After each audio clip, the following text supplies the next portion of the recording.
Ni nthawi ya nkhani kuno ku MBC ndipo muli ndi ine Romeo Umali. Kumapoyamba nayi mitu yake.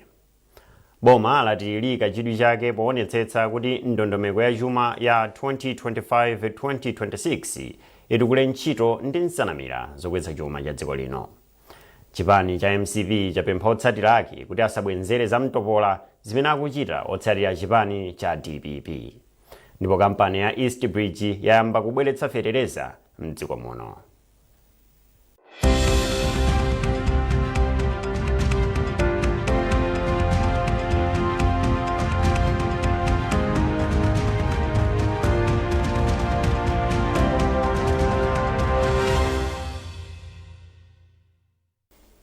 Munkhani yathu yoyamba, boma latilika chidwi chake poonetsetsa kuti ndondomeko ya chuma itukule ntchito ndi nsanamira zokweza chuma cha dziko.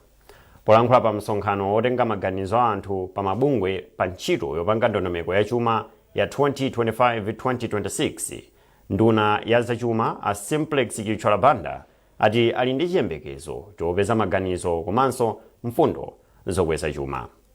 Iwo ati ndondomekoyi ikhazikika pa nsanamira zakayendetsedwe ka ndalama komanso kuchepetsa ngongole za dziko lino.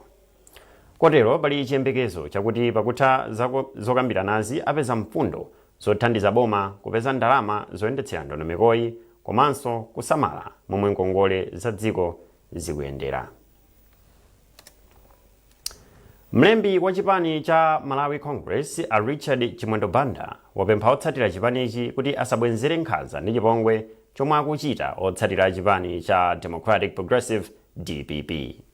Iwo ati diso kwa diso silimanga mudzi. Achimwendo alankhula izi potsatira malipoti akuti amayi ena otsatira chipani cha MCP anavulidwa ku ndilande. Iwo adzudzula utsogoleri wa chipani cha DPP kamba kosadzudzula mchitidwewu.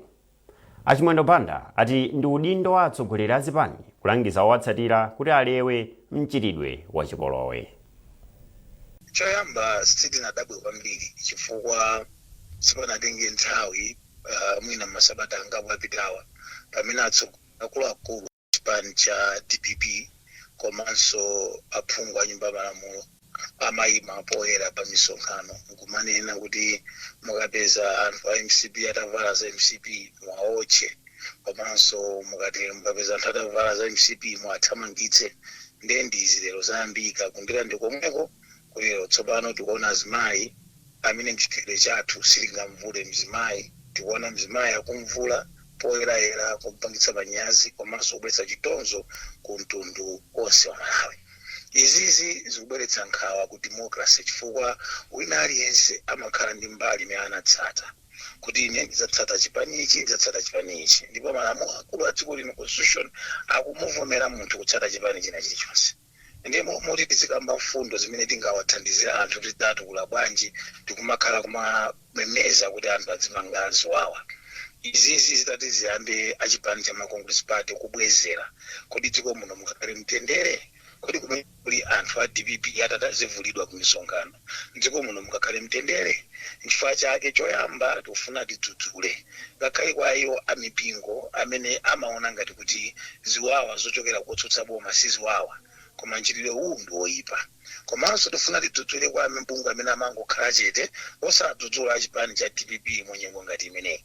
Izi zizochita kuonekeratu kuti ndi zimene a DPP anapangana kuti adziwotcha wanthu adzivula wanthu, chifukwa zinakakhala kuti zimene zizi akuluakulu achipani cha DPP kuphatikizapo mapresidenti wawo amadana nazo.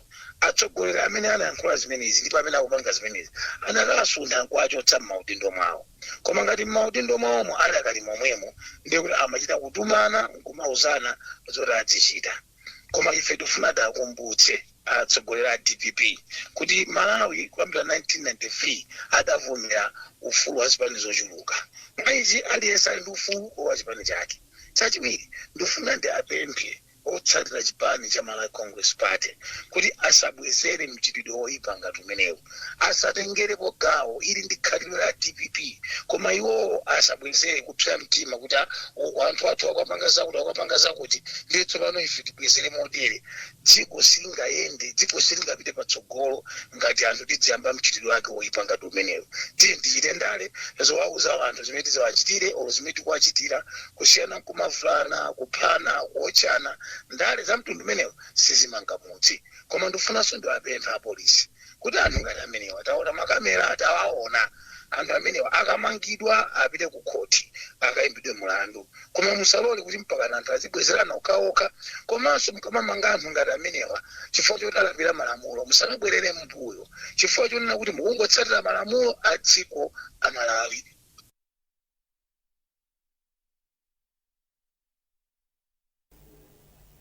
Nduna yona zachitetezo cha mdziko a Ezakio Ching'oma yalangiza achinyamata mdziko muno kuti asalole kugwiritsidwa ntchito ndi andale powatuma kuti azichita zachipolowe. Aching'oma alankhula izi mtownship ya Ndilande mu mzinda wa Blantyre pamene anayendera amayi awiri otsatira chipani cha MCP amene anachitidwa nkhanza pamene amachokera kulandira mtsogoleri wa dziko lino Dr. Lazarus Chakwera pamene amafika mu mzinda wa Blantyre kuchokera ku Lilongwe. Simeon Boyce wadza ndi zambiri. Amayi awiriwa omwe anavala zovala za chipani cha Malawi Congress anakumana ndi zachipongwezi pomwe amafuna kukwera minibasi mtownship ya Ndilande. Pokhudzidwa ndi mchitidwe oyipawu, nduna yoona zachitetezo pamodzi ndi nduna yoona za maphunziro apamwamba ndi akuluakulu ena a chipani cha Malawi Congress anapita ku Ndilande kukadzudzula za mchitidwe oyipawu, ndipo anapempha anthu kumeneko kuti adzikhala limodzi mwa mtendere ndi bata. Dzikoli ndi limodzi, anthufe tikuyenera kukhala mwa umodzi. Dzikoli ndi laling'ono, anthufe ndi pachibale, andi tisamakhale motosanatosana m'maso. Uthenga umenewu onse akukabaza ndi umene ndapatsa, onse apa maminibasi uthenga umenewu ndapatsa. Achipani cha Malawi Congress Party nakangowafotokozera kunena kuti zonse zinachitika bwana nazimva, koma inuyo musamakhale moopa. Inuyo khalani mumasuka, mukamuona nzanu wa chipani china musalimbana naye, musatengere khalidwe limene anthu ena akupanga. Inuyo pangani ngati anthu a Malawi Congress Party amene a president athu amatiphunzitsa kuti tizikhala bwino ndi wina aliyense. Komano nkhani yabwino kwambiri ndionena kuti anthu amusika ine anditsimikizira kuti anthu amene achanapanga zimene zija si anthu amuno mu Ndilande yayi. Anthu anapanga zimene zija ndi anthu odutsa koma kufuna aononge mbiri ya Ndilande. Ndunayi inalangizanso achinyamata kuti apewe mchitidwe ogwiritsidwa ntchito ndi anthu andale pochita zipolowe. Ndimafuna ndiyankhule kwa ma supporters amene amatumidwa ndi anthu andale kuti azipanga zipolowe, kunena kuti zinthu izi musazitengere inu ma supporters, chifukwa ifero andale yali modzi, koma uona anyamata apansi akumenyana akuvulazana. Mwakuti nthokuza nine kuti nthawi imene ali kumeneko ma MP a DPP ondimbira mafoni ambirimbiri yende bwino, zonse zabwino kumeneko, kusonyeza kuti ifeyo akuluakulu akundale timakhala kuti tikusekererana, tikudya limodzi, koma amafuna kuti chipsinjo cha ndale tiziponya kwa anyamata amene ali ndi tsogolo lawo looneka bwinobwino.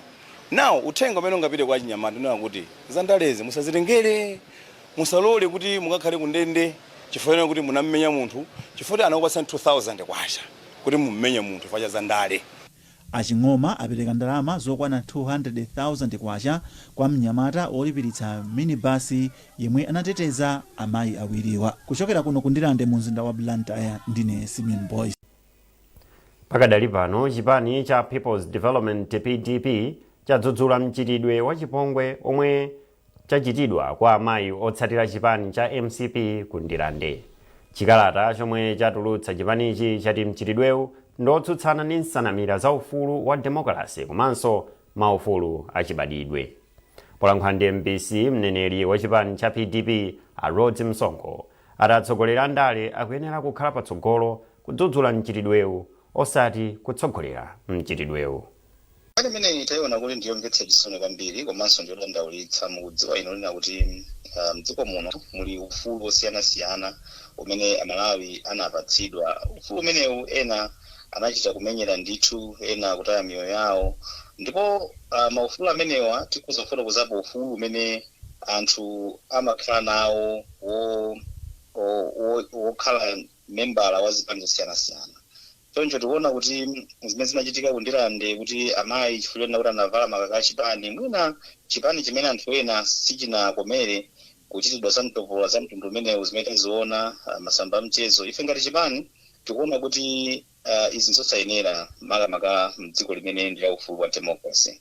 Choncho ife tikupempha Malawi kuti izi zisapitirire, tikhale ololerana, makamakaso potengera kuti mdziko muno mukhale mukuchitika chisankho, ndipo za mtundu kuti zipitirire ndiye kuti tika dziko lathu panavuto.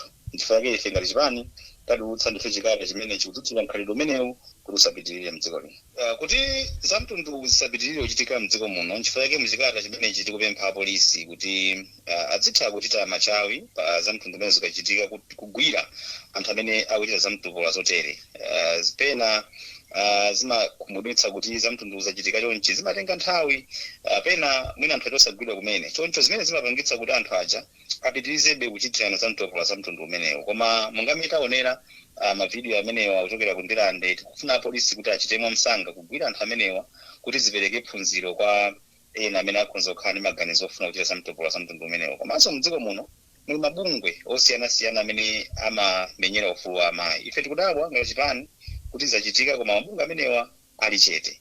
Tikufuna kuti ayankhulepo za mtundu umenewu, chifukwa tiyakhala kuti tikuyankhulapo mochuluka kudzudzula za mtundu umenewu zithandizira kuti zisapitirire kuchitika mdziko muno. Mongamene ndafotokozera kuti mukhale mukuchitika chisankho, ndipo tikalekerera za mtundu umenewu tipangitsa kuti dziko lathu likhale pa mpungwepungwe umene siwoyenera, makamaka pa dziko limene likupita kuchisankho.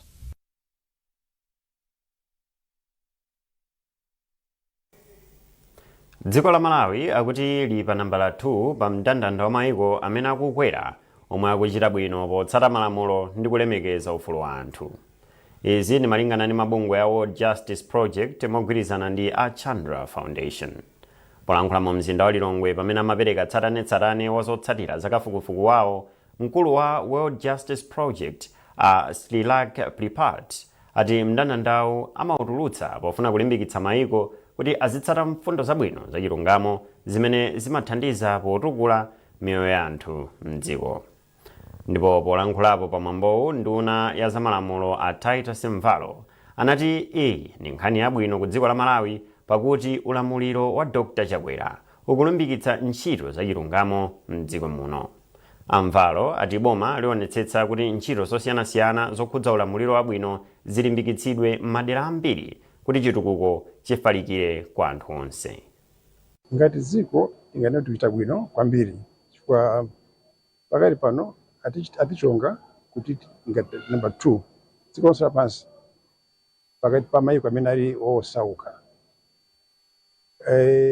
Koma mwina ndi mwina munangasilo imakhandi nthambi zambiri ngati human rights ndi pa number 1. Koma tikutsatira mwina ndi mwina monga pa nkhani ya kuchedwa kuchita zinthu, komanso kuchedwesa kumaliza milandu koti, komanso tikunena kuti ngakhale ndi lamulo kuti andosakhala ndi information kapena kuti mauthenga amboma, tikulephera kuti tikwanise lamulo limenelo ndatichonga kuti apapa mukutsalira. Ndipo kufunika muna wake nthambi kuti maili ngati amene oti china chake choti tipange improve. Mukuona nkhanizi kuchokera kuno ku MBC, ndipo muli ndi ine Romeo Umali. Tiye ntonenso mitu yake. Boma lati lika chidwi chake poonetsetsa kuti ndondomeko ya chuma ya 2025-2026 itukule ntchito ndi nsanamira zokweza chuma cha dziko lino. Chipani cha MCV chapempha otsatira ake kuti asabwenzere za mtopola zimene akuchita otsatira chipani cha DPP. Ndipo kampani ya East Bridge yamba kubweretsa fetereza mdziko muno.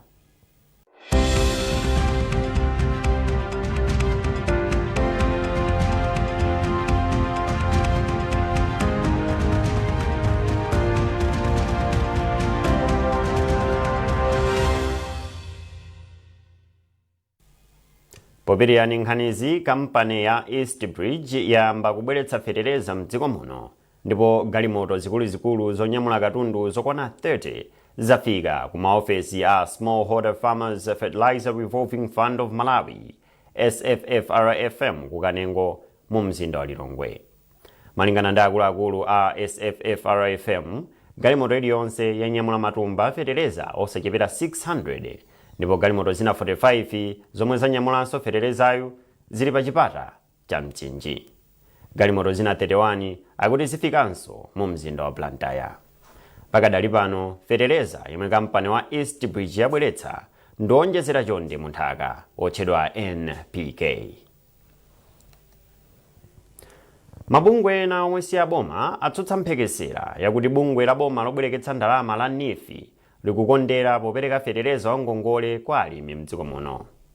Mkulu wa bungwe la Forum for National Development, Fryson Chotsi, wanena izi pamene bungwe la NIFI limapereka matumba 311 a fetereza wangongole kwa alimi 150 amdera la mfumu yayikulu Chitera mboma la Chiradzulu.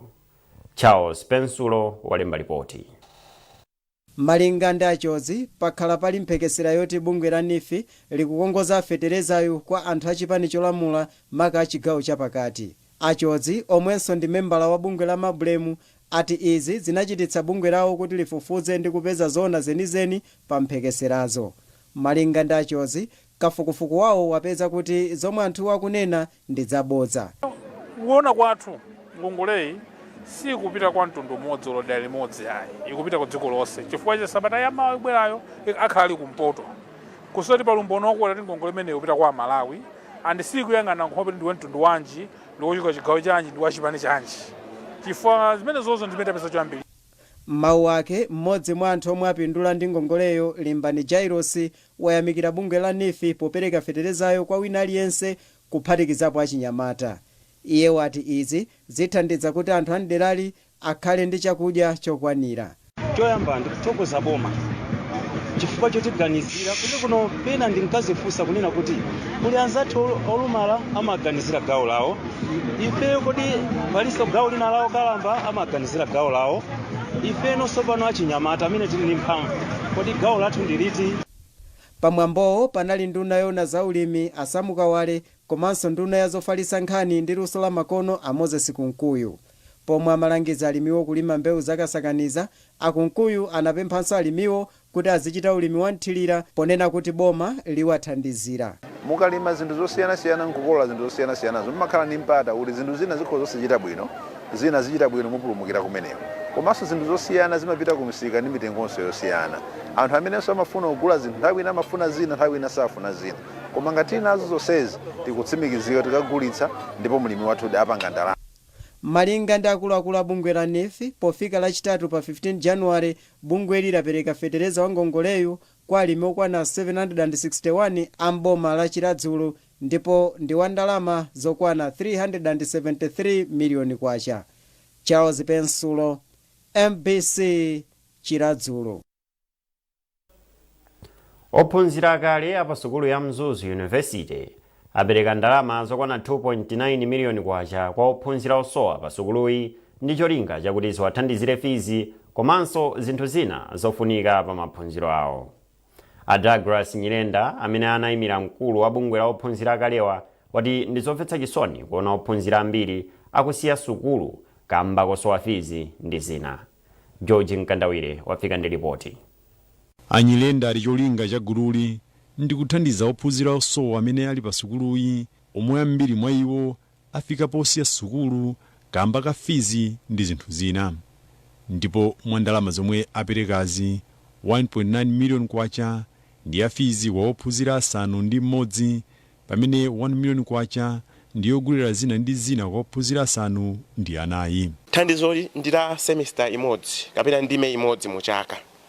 Komano tikuona ngati kuti palibe nthawi imene tikanabwera yabwino kuti tilole thandizo lochuluka kwambiri chifukwa tikanachedwa bwezi anawa amene tathandiza leroli atachokanso pa sukulu pano kuthamangisidwa kuti alibe zowayenereza kuti akhale pano.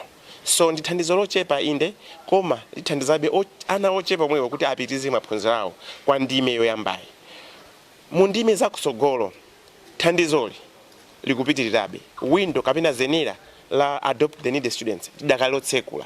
Mawu ake amene anayimira wachiwiri kwa mkulu wa sukuluyi Dr. Aubrey Chaputula anathokoza ophunzira akalewa ponena kuti chaka chilichonse ophunzira akuchoka pa sukuluyi kamba kosowa fees ndi zinthu zina zambiri zomwe zimafunika. Apa Dr. Chaputula ati mpofunika kuti boma lonjezere ndalama zomwe zimapita kuthumba lomwe limathandizira ophunzira msukulu zakachenjede za mdziko muno. Pali ana ambiri amene asira sukulu padera chifukwa sanathe kulipira school fees, enanso asira sukulu padera chifukwa satha kugula zinthu zofunika pa moyo wawo za siku ndi siku monga chakudya, kupeza malo ogona, kugula zovala ndi zinthu zina zofunikira. So zimene alumina achita siku la lero zithandiza kwambiri kuti anthu amenewa amene amavutika pa maphunziro awo achite bwino maphunziro awo. Mmodzi mwa ophunzira amene walandira nawo thandizoli amene ali mchaka chake chomaliza, James Stewart, wati ndi anzake ndi wokondwa komanso wothokoza kamba kuti mmodzi mwa iwo tsopano amene anasiya sukulu abwereranso pa sukulupa. Apa patilimbikitsa ife kwambiri kuti ngakhale ndinu ovutika koma muli nkothekera kuti sukulu yanu mkozomaliza. Malinga ndi akuluakulu apa sukuluyi mwa ophunzira 9,000 omwe ali nawo, ophunzira oposa 20 amasiyira pa njira maphunziro awo semester iliyonse. George Kadawire, MBC Mzuzu. Bwalo la milandu layamba layimitsa kaye mpaka nalolemba mlandu omwe a Cecilia Kadzamira anakamang'ala ku bwaloli pa za umwini wa malo a Tichitenji Estate m'boma la Mchinji. Banja la Elias Kaphwiti Banda nalo likuti malowa ndi awo popeza ali ndi zikalata zovomerezeka kuchokera ku boma zosonyeza umwini wawo pa malowa. Mtsogoleri wakale wa dziko lino Dr. Hastings Kamuzu Banda ati ndomwe anapereka malowa kwa mama Cecilia Tamanda Kadzamira ngati mphatso. Mbali zonse ziwirizi zili ndi zikalata za umwini wa malowa. Beatrice Mwape wadza ndi ripoti. Bwalo la milandu linapitirira kumva mlanduwu pomwe mboni zitatu tiye Kawere aku Mchinji, akazi awo malemu Elias Kaphwiti Banda komanso mwana wa Kaphwiti Banda anapereka umboni ku bwaloli. Atatuwa ndi ena mwa mboni zisanu ndi imodzi zomwe zikuyenera kupereka umboni mu bwaloli. Mwa zina poyankha mafunso, tiye Kawere anauza bwaloli kuti iwo ngati mfumu sanavomereze zikalata za umwini wa malo za Kadzamira koma Akaphwiti Banda, ndipo kwa iwo eni malowa ndi banja la Akaphwiti Banda. Nawo popereka umboni wawo, akazi a malemu a Elias Kaphwiti Banda anauza bwaloli kuti iwo akhala akufuna kuti akambirane ndi mama Kadzamira pa nkhaniyi mothandizidwa ndi mafumu. Komabe oyimira Kadzamira pa mlanduwu, Akhumbo Soko, anafunsa chifukwa chimene panatengera nthawi yayitali kuti banja la Kaphwiti liyambe kufunsa za malowa pomwe maboma akhala akusintha ndipo a Elias Kaphwiti Banda anali ndi udindo ku ofesi ya Malawi Housing.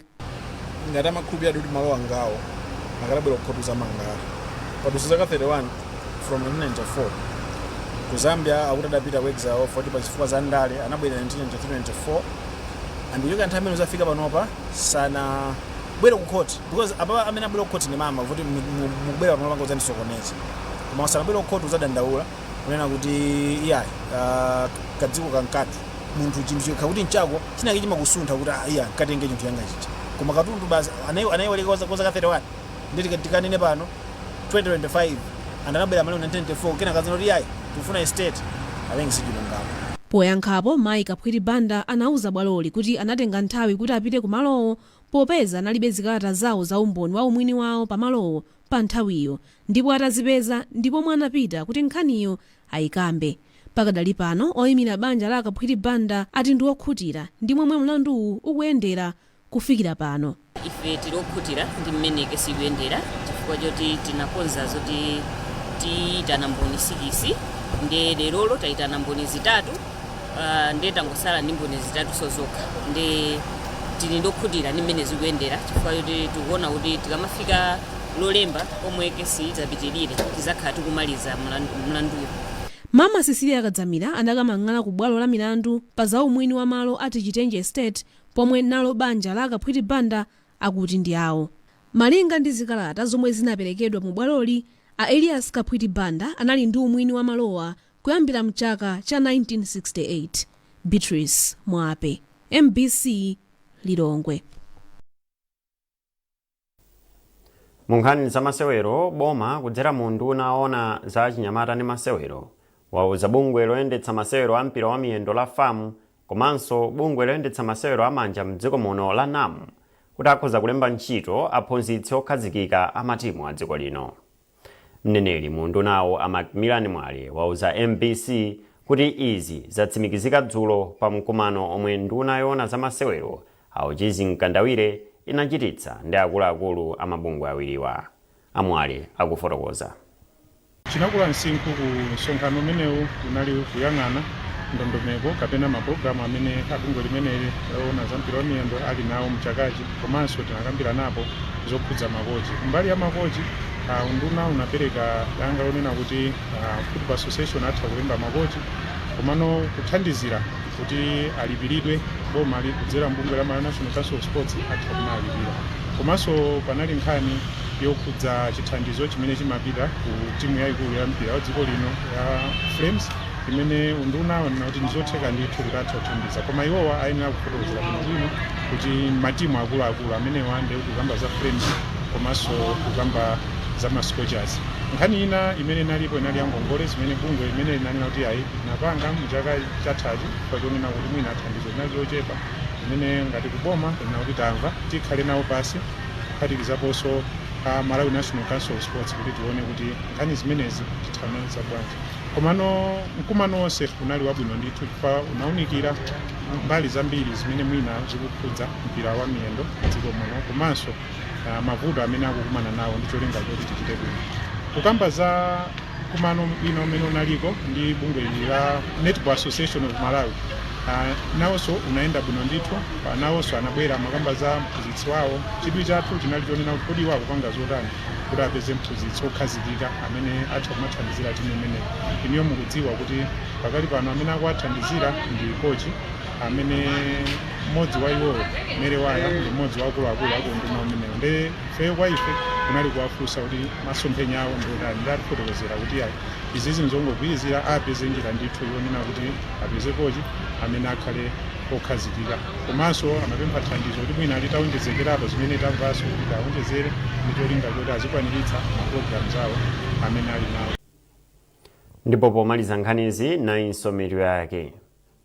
Boma latilika chidwi chake poonetsetsa kuti ndondomeko ya chuma ya 2025-2026 itikule ntchito ndi nsanamira zokweza chuma cha dziko lino. Chipani cha MCP chapempha otsatira ake kuti asabwenzere za mtopola zimene akuchita otsatira chipani cha DPP. Ndipo kampani ya East Bridge yamba kubweretsa fetereza mdziko muno.